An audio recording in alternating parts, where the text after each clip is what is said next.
चलिए ध्यान दीजिए, यहाँ लिखना बंद कीजिए। कोई हाथ नहीं चलाएगा, अब यहाँ ध्यान दिएगा। बायोलॉजी जीव विज्ञान चैप्टर नंबर 3 जीवों में विविधता में आज हम लोग पढ़ रहे हैं जंतु जगत के वर्गीकरण का स्वरूप। जंतु जगत के वर्गीकरण का स्वरूप, जैसे स्वरूप है उसी क्रम में हमको याद करना है, आगे पीछे याद नहीं करना है, ठीक है ना। जैसे पॉरीफेरा के बाद क्या आता है, सिलेट्रेटा आता है। उसके बाद क्या आता है, प्लेटीहेलिथमिज। उसके बाद क्या आता है, एस्केलिथमिनिज। उसके बाद एनीलिडा। उसके बाद आर्थ्रोपोडा। उसके बाद मोलस्का। उसके बाद इकाइनोटर्मेटा। उसके बाद प्रोटोकार्टेटा और फिर कार्टेटा। जैसे इस सीरीज में है वैसे ही हमको इसको याद करना है, ठीक है। एनीमेलिया जगत के फाइलम संघ में कौन कौन आता है, एनीमेलिया जगत के फाइलम संघ में कौन कौन जंतु आता है, तो पॉरीफेरा। उसके बाद पॉरीफेरा। उसके बाद सिलेंटेरेटा, या इसी को दूसरा नाम क्या है, नाइडेरिया।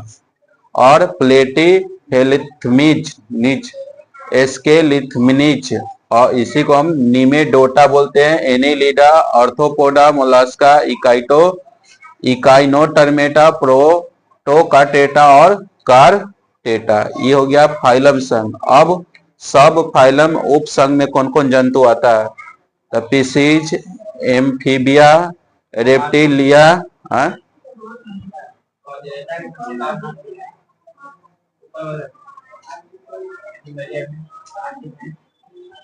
यहाँ एक इसका और नाम है, क्या नाम है इसका, हाँ क्या नाम है,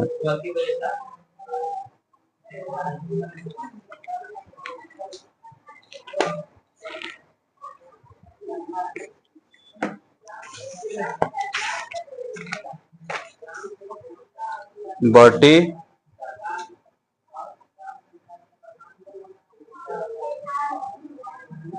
ब्रेटा, यही है। चलिए ध्यान दीजिए, तो इसको हम याद करेंगे क्रम में। एनीमिलिया जगत के फाइलम संघ में अब सब फाइलम उप संघ में क्या होता है, स्पीशीज, एम्फीबिया, रेप्टिलिया और एबीज और मैमेलिया। यह सब हमको याद करना है। अब हम लोग जानते हैं इसके पॉरीफेरा के बारे में, कि पॉरीफेरा कौन सा जंतु है, इसके क्या काम है, इसके क्या विशेषता है, इसके बारे में हम लोग जानते हैं। तो याद करते हैं पॉरीफेरा। इंग्लिश में भी इसका नाम क्या होता है, पॉरीफेरा ही होता है, ठीक है। जो हिंदी में नाम है वही इंग्लिश में भी इसका नाम है। तो पॉरीफेरा दो शब्दों से मिलकर बना हुआ है। पॉरीफेरा दो शब्दों से मिलकर बना है, एक पोरस एक फेरा। एक पोरस एक फेरा। पोरस का अर्थ होता है छिद्र। पोरस का अर्थ होता है छिद्र, मतलब पॉरीफेरा के जंतु जो भी होता है उसके शरीर की जो संरचना होगा उसमें क्या होगा, छिद्र जैसा होगा। क्या होगा, छिद्र टाइप का होगा। फेरा का अर्थ होता है धारण करने वाली धारी, और धारण करने वाली धारी जैसन नोखीला जैसन। पॉरीफेरा का अर्थ छिद्र युक्त जंतु। पॉरीफेरा क्या होगा अर्थ, छिद्र युक्त जंतु। पूछेगा पॉरीफेरा का अर्थ क्या होता है, तो क्या बोलेंगे हम लोग, छिद्र युक्त जंतु। पॉरीफेरा किस शब्दों से मिलकर बना है, दो शब्दों से मिलकर बना है, एक क्या, पोरस, एक फेरस। तो पोरस का अर्थ क्या होता है, छिद्र, और फेरा का अर्थ होता है धारण या धारी। धारण या धारी। और क्या कर रहा है, इन्हें सामान्यतः स्पंज के नाम से भी जाना जाता है। स्पंज मतलब समझता है ना, गलगल टाइप का। स्पंज मतलब क्या होता है, गला, मतलब उसको छुए, मुड़े, छुए और मुड़े। यह प्रायः समुद्री आवास में पाया जाता है। समुद्र के किनारे यह जंतु ज्यादा पाया जाता है। समुद्र के किनारे यह जंतु ज्यादा पाया जाता है, यहाँ नहीं, अपने इलाका में नहीं। समुद्री जहां इलाका है वहां इस तरह का जंतु देख पाया जाता है। अब इसकी विशेषताएं हम लोग जानते हैं। तो पहला क्या है, इस संघ के जीव बहुकोशिकीय होते हैं, इनकी शारीरिक संरचना अत्यंत सरल होता है। यह बहुकोशिकीय होता है, तो बहुकोशिकीय होगा तो इसमें ऊतक पाया जाएगा कि नहीं पाया जाएगा?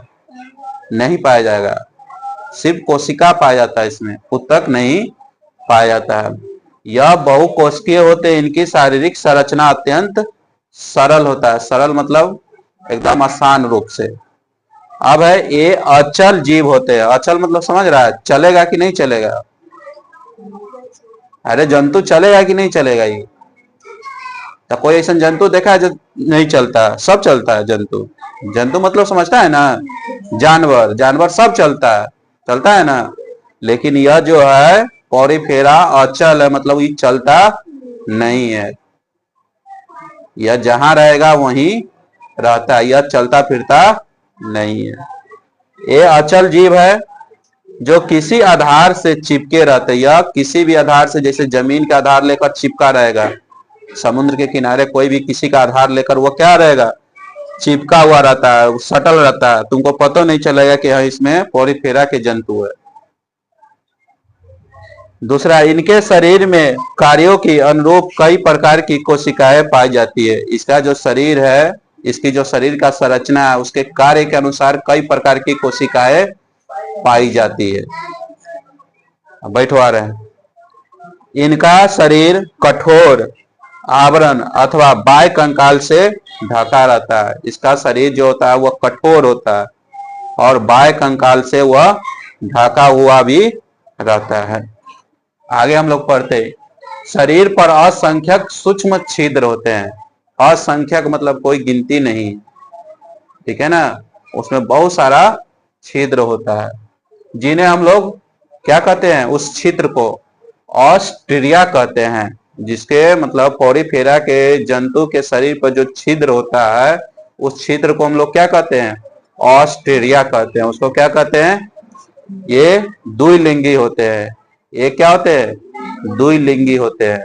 जैसे मानव का है, मानव एक लिंगी है, नहीं द्विलिंगी नहीं, उभयलिंगी या उभयलिंगी या उभयलिंगी होता है, वो लिंगी होता है। अच्छा, इसको बाद में समझाएंगे। ये क्या होते हैं, द्विलिंगी होते हैं। प्रजनन साधारणतः अलैंगिक विधि से मुकुलन या जेमुल द्वारा होता है। पॉरीफेरा का उदाहरण जंतु के नाम है साइकन, हाइलोनेमा, यूप्टे, केटला और स्पंज जीला। देखिए यहाँ पॉरीफेरा का जो जंतु है आपके बुक में दिया होगा, यही आपका जंतु है, दिख रहा है यह हाइलेमा, यूप्टेलकेला, साइकस। देखिए इसके छिद्र, शरीर पर कितना कितना छिद्र है, दिख रहा है, हाँ? पीछे उल्टा ये इस पे दिख रहा है इसका छिद्र, हाँ? ये असंख्यक छिद्र है। इसी को यह आपको जंतु यहाँ आपको दिखाई नहीं देता है, यह जंतु आपको समुद्र के इलाका में दिखाई देगा।